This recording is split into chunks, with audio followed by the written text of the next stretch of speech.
What do you want to know? What brought you to Miami? And what's what do you want to do down here?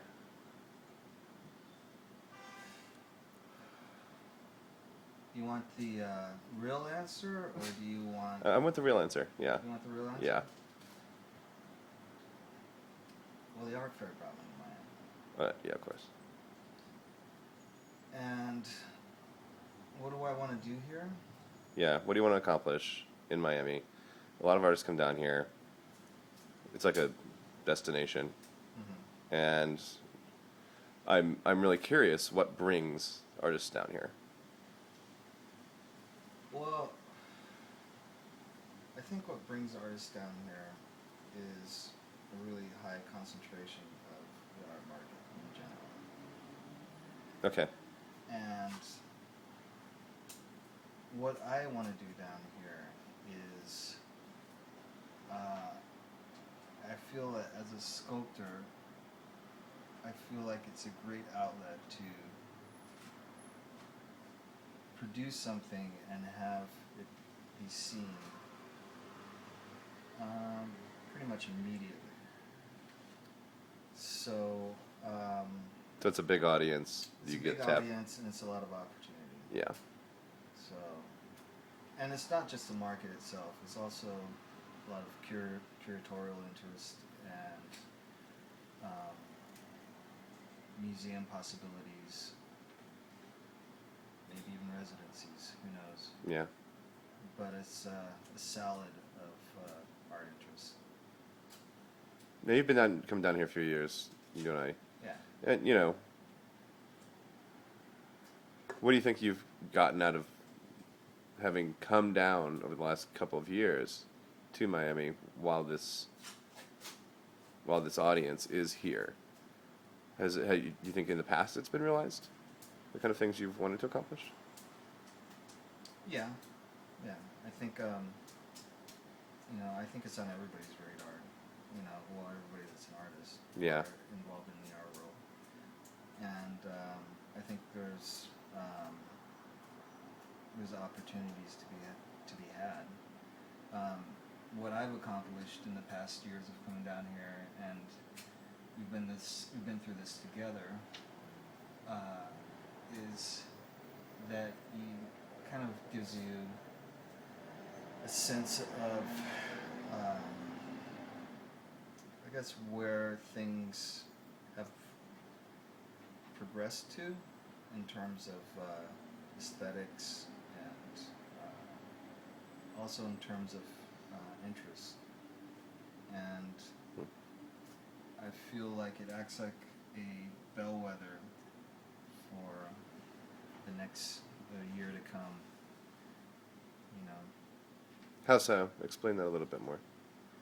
Well, it's kind of like it's at the end of the season, and I think that you kind of get two scenarios in Miami. You get this kind of regurgitated art scenario where you see things that you've seen all over before, and people come down and they try and, I guess, dump them off. And then you also get this fresh kind of incubator approach as well, where people come down and test things out, and they either grow or they foil off.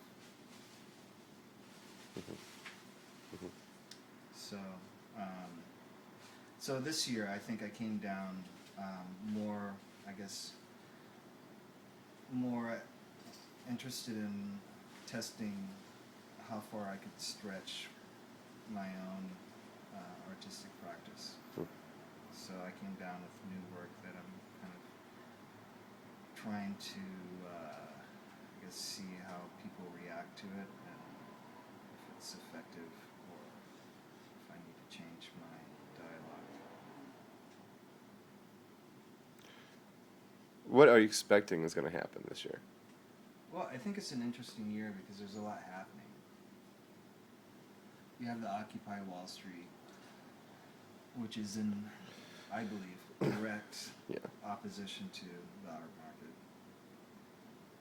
And then you also have a lot of ambitious artists who, unlike the stereotypical look of the Occupy Wall Street, are actually doing things and are active and trying to shape things themselves, and are looking for attention and looking for new ways of triggering the market in a way that some say might be desperation, but I think in many ways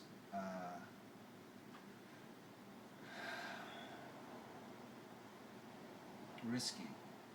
And Taking more chances, you mean? yeah. Yeah, it's kind of funny. There's none of the kind of protest stuff that you would think that would be kind of drawn to a place that's so obviously kind of the 1%'s haven, right? Yeah. But there's they're been here. no outspokenness about it Yeah. at all. In a way, maybe it's in how it's kind of like conducted. It's The art's fragile. presented, and like that. Yeah, the social aspect of it is kind of how that happens. But Yeah, it's fragile. It's hard to do something like that here and benefit from it and not feel kind of dirty from that. You know. yeah, Uh, Peter Sheldall says that artists going to art fairs is a little bit like cows visiting the creamery. yeah, or watching your parents have sex. Yeah, sorta. I mean, it's just kind of like it's the gross side in a way. Yeah. And artists don't. It's not what they do. Yeah. And Well, yet, it's not typical. right. And yet, it's funny because Miami does seem to kind of bring everybody. I like that family reunion side of it, for instance. You know, Yeah. where everybody kind of gets back together for the once a year and check in and Yeah, I mean, there's a lot of forgiveness here, you know, and missightedness, but the tension is good, yeah, and I think the artists rather, that are able to, I guess, kind of play off that tension Yeah. in a creative way, and kind of, I guess, put the mirror up, I guess, in some way, and to the art world itself. the art world itself, yeah, and use that to their benefit. You know, I think it's a pretty, can be a pretty powerful thing. Hmm. But I think that it's also, in the end, it kind of just plays into the same scenario and the same problems of the 1% and the have-nots. What's your favorite part of Miami when you come down here? The weather. Yeah, Yeah. really. Yeah, I mean, New York, the weather sucks now, and you come down here and the weather's beautiful and the people are beautiful, and life seems good, and Yeah, it's a little optimistic in that way. yeah. How do you feel about the money side of the whole thing? I think it's disgusting. I mean, to a certain degree. I mean, I think that sometimes what can happen doesn't happen. Mm. What doesn't happen, or what does happen, shouldn't happen. Yeah, But yeah, it's like it's hard to really, it's kind of like you're disgusted by it, but then you're really kind of turned on by it at the same time. yeah. It's you like know? dirty sex. Yeah. It's Yeah. like, I wasn't meant to do that, but it sure did feel good. Right, got me through. Okay, yeah. What's a lot of people kind of come down and like over the years they've been like, the scene is split, and it's not as competitive, and Basel's just kind of like looking at other markets, and we're going to Hong Kong now, this kind of thing. I mean, I'm curious about like your perspective on it as an artist. Like, do you think that this is going to last and just continue to be what it's been the last 10 years? This is a 10-year anniversary, right? So Yeah. Well, I mean, I have to say that one of the interesting things that Basel has been able to do is kind of reinvent itself every year to a certain capacity. And in light of like the political situation, they still manage to somehow stay afloat and possibly even like one step ahead of like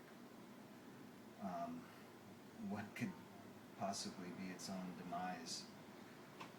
And in all honesty, I mean, I really don't even care yeah, if it doesn't affect your practice. No, I think if Art Basel isn't around, something else will come around and replace it. It's just Yeah, it's a good question. Are you happy with the situation Art Basel's created, and if not, what would you rather see happening? I think what I'd rather see happening is artists being able to take their own initiative and controlling more of the market itself, and I think Art Basel is kind of, I guess, a facade in many ways for what really happens. I mean, it's like, behind the curtain. Yeah. And a good excuse to, move money around.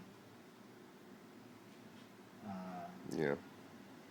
There's been discussion about like the rings of investors who keep certain art valued high, and how that affects how other art doesn't get Insider trading.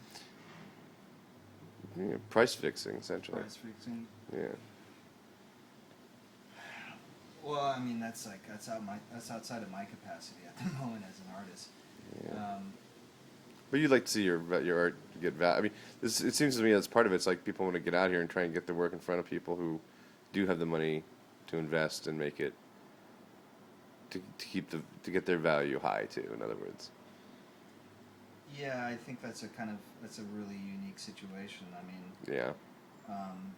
I think for the most part, 90% of the artists here come down to actually sustain their career and their livelihood. Mm-hmm. I think if you have the luxury of root out the opportunities. Yeah.